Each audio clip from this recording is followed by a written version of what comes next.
look, baby, they playing our song. Hey, look, baby, they playing our song.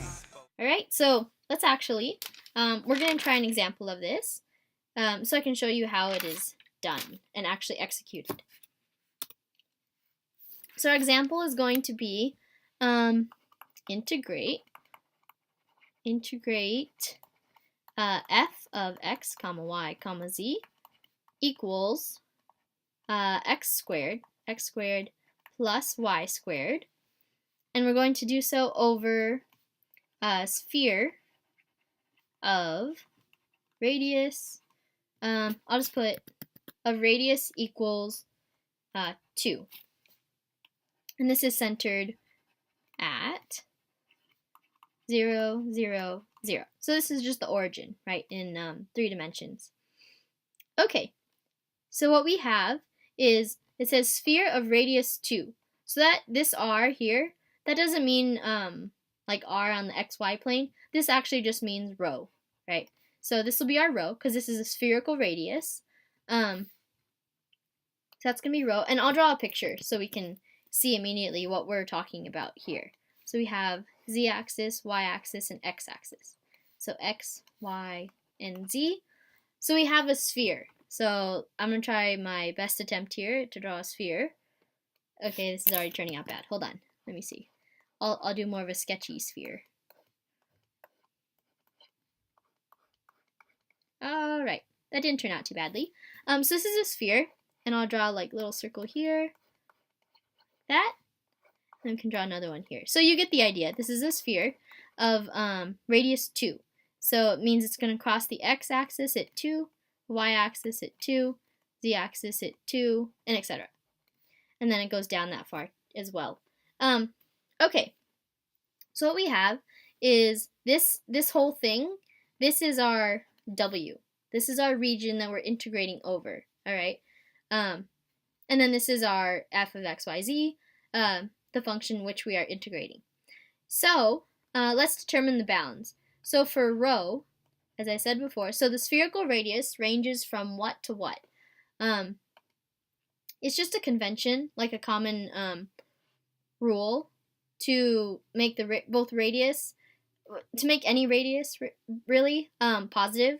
So it's always going to be greater than 0, because there's no point to making it negative, and then you're just going in the opposite direction, and that just doesn't really, that's not useful. So anyways, it's always greater than 0, the radius, and then for our sphere, it can't go past 2, right? Because 2 is on the very outer boundary of the sphere. And then if you go further than 2, like 3 or 4 or whatever, then you're outside of our region. So we're not interested in that. So we just stop at 2. So this is our first bounds here. And then we have, let's look at, let's say, phi for the next one. Okay, and remember, phi is the angle measured from the z-axis. So we're starting here. This is phi equals 0. So you can't really go into the negatives. That would just be nonsensical. So we're starting here, and then let's say, so the angle, let's say we're going down. This is phi here. So we're going down, down, down. So we're covering this part here. And I'm going to stop at phi equals pi. Okay. So let's say, see all these lines here? Let's say I cut through when x equals 0. So I touch the y-axis, right? It's kind of hard to depict 3 dimensions on a 2-dimensional surface like the screen. But anyways, let's say I took a paper thin slice of this orange.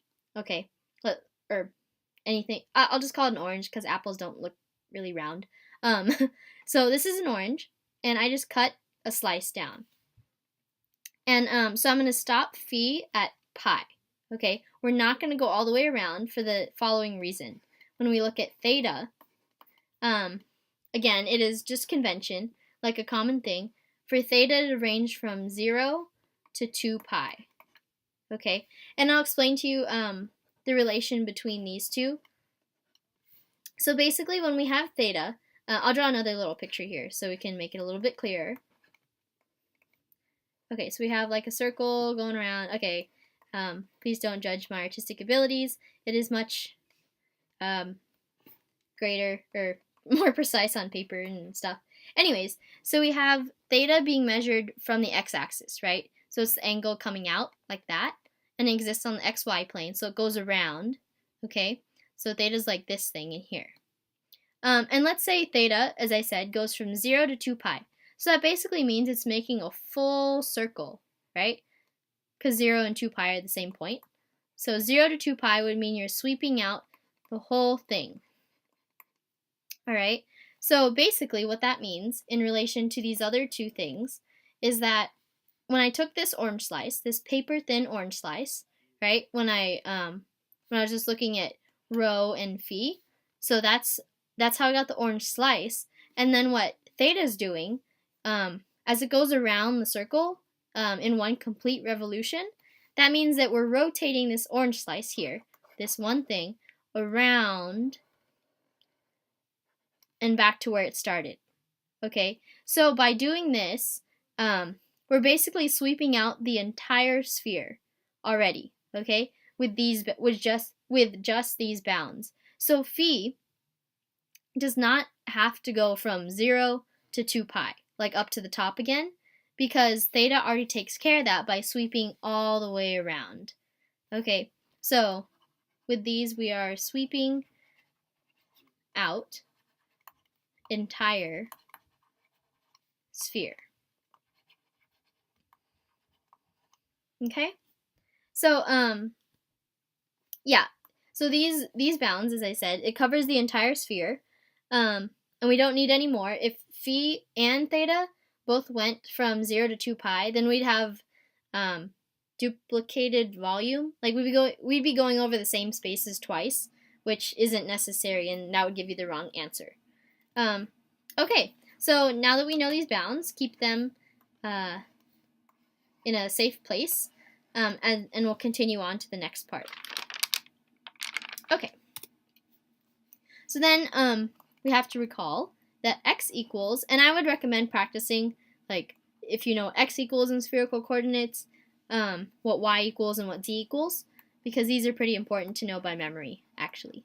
It just makes it easier, so you don't have to like reference the book every single time you want to write something.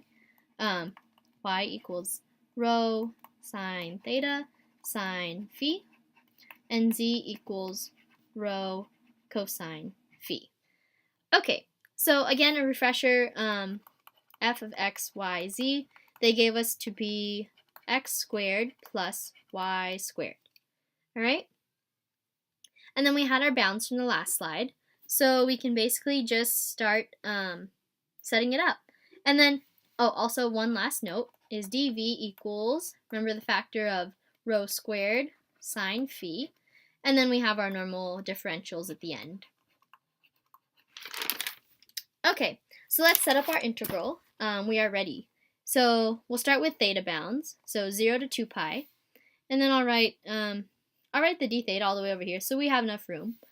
And then we have our phi bounds, 0 to pi, and then d phi. Our did I say rho bounds? Our phi bounds. Sorry, I told you I always get those mixed up. What I'm writing is correct, so even if what I'm speaking is not completely. So anyways, and then our rho bounds go from 0 to 2, and we have our d rho here. And we can't forget this, so then I always write that in right next to it. Okay, and the last part, we just have to fill in the x squared plus y squared, but instead we're going to be plugging this in for x and this in for y. So x squared is now rho cosine theta sine phi squared plus y, which is rho sine theta sine phi squared. Okay? So this is all inclusive. This is our complete integral. And now we just have to solve it. So yay! But the setup is actually one of the most important and most difficult parts, because there's a lot of ways, there are a lot of wrong ways to set things up, let's say. So once you get to this point, then from there, it's pretty much just mechanical solving a triple integral. So let's simplify, and we get the following. So I'll just work this out here. 0 to 2, then you get rho squared, cosine squared theta, sine squared phi, plus rho squared, sine squared theta, sine squared phi, all times rho squared, sine phi, d rho, d phi, d theta. Okay, so now let's, I'm going to do one important simplification here. And whenever you're working with cosines and sines, which you will be kind of inevitably with polar, cylindrical, and spherical, I always look for cosine squared plus sine squared something, because then, as we know, there's the useful identity that equals 1. And remember, we love 1s and 0s, so that's good. So I'm going to factor out a rho squared sine squared phi from everything in parentheses. What we get is left over cosine squared theta plus sine squared theta, which again is very useful because that equals 1. And then we have everything else at the end here. Okay, so this reduces to 1, and we're just going to combine the leftover terms. Sorry, that was supposed to go all the way to here. So we're going to get a rho squared sine to the third phi. Okay, so we'll continue on the next slide. Alright, so what we'll have is our bounds are staying the same. We're just rewriting them here. Then we have rho to the fourth, and then sine to the third phi. D rho, d phi, d theta. Okay, so now, as I mentioned before, this is in the form of an iterated integral, so we can just group group the integrals together by their variables. So let's do the theta ones over here. So, and then it's just a 1 because there's no theta in our expression inside, so that's going to be a simple one. And then we have phi bounds, and phi is going to be sine to 3 phi d phi. And then we have lastly our rho, 0 to 2, rho to the fourth, d rho. Okay, so see how I just kind of separated all of them? And then what we're going to do from here, this turns into theta as theta goes from 0 to 2 pi. Okay, and this, what I'm going to do here is just break it apart gradually, basically. So then we have a sine squared phi, and I'm going to multiply it times the other one left over. I just broke that apart into 2 times 1. And then this, I could actually just integrate that.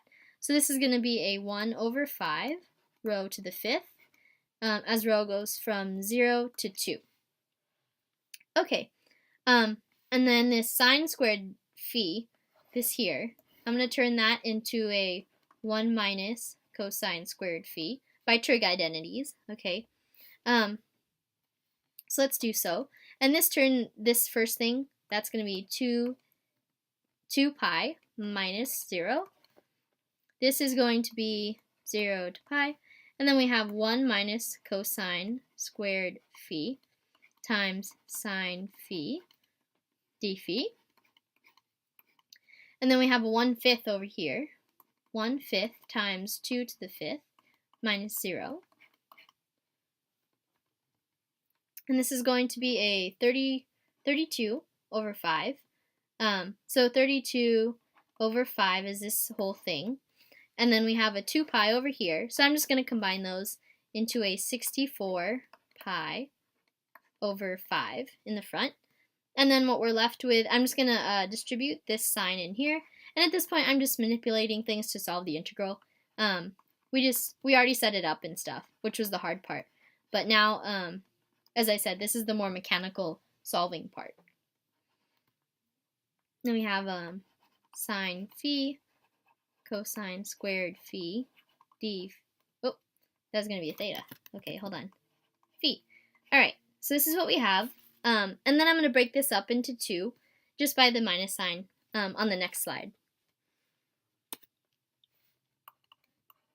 we get 64 pi over 5, and we have a 0 to pi sine phi d phi minus 0 to pi cosine squared phi sine phi d phi. And here I'm going to employ u substitution, so I'll make our u be cosine phi. Then we get du. The derivative of this is negative sine phi d phi. And what I like to do is get the d phi by itself, so I can plug it in right there. So we get d phi equals du over negative sine phi. Okay, so now let's sub in for u's. And we could also simultaneously solve this, the first part as well. So what this turns out to be is a negative cosine phi, right? That's the integral of that. And it ranges from 0 to pi. Okay. And then we have a minus, and then I'll plug in u for wherever I see a cosine phi. So u squared. And then the sine phi, there you can't do anything with that as far as u substitution. And then the d phi, we're plugging in du over negative sine phi, which is good because then the sine phi's cancel, and so do the negatives. They cancel and make positives. All right, close parenthesis. Okay, continue solving here. So I have our 634 pi over 5 sitting in front, and then this turns into negative cosine theta, pi, getting all the variables and, well, that's not a variable, all the symbols mixed up, negative cosine pi minus a minus, so a plus, cosine 0. And then we have a plus, when you integrate that you get 1 over 3 u to the third, and we'll replace it with the phi stuff in the next step. 64 pi over 5, and this is a minus 1, so a positive 1 plus a positive 1, so that's going to be 2, so 2, and then plus 1 over 3, and then u was cosine phi, so this is cosine to the third phi, as phi goes from, and we'll recall our bounds here, 0 to pi. Okay. So, we're just going to plug these in and see what we get. So we have 64 pi over 5, still there, 2 plus 1 over 3 times cosine to the third pi minus cosine to the third 0. All right? And what this is, I believe we can solve this on this slide. We can do this. Okay, so we have our 2 plus 1 over 3, and this is negative 1 minus a 1. Okay, so that would be a negative 2, so this thing is minus 2 over 3, and then we get 64 pi over 5 times 2 minus 2 over 3, so that's 6 over 3 minus 2 over 3, so that's 4 over 3. 64 pi over 5 times 4 over 3 is going to turn out to be 256 pi over 15. Okay, and we finally made it. So, as you can see, that was a spherical coordinate problem, and those do tend to take the longest because you're just working with 3 variables, and one of them isn't just z, like cylindrical ones are. And furthermore, we're working with 3 new variables, like newly introduced ones. So I would recommend practicing these, especially the spherical ones, just because they're new variables that we really haven't been exposed to before. So anyways, even though they are long and pretty tedious, there are some like nice cancellations along the way, and it helps to always be to familiarize yourself with certain problems, especially the difficult ones such as these. So good luck with the homework, and I'll talk to you in the next video if you watch.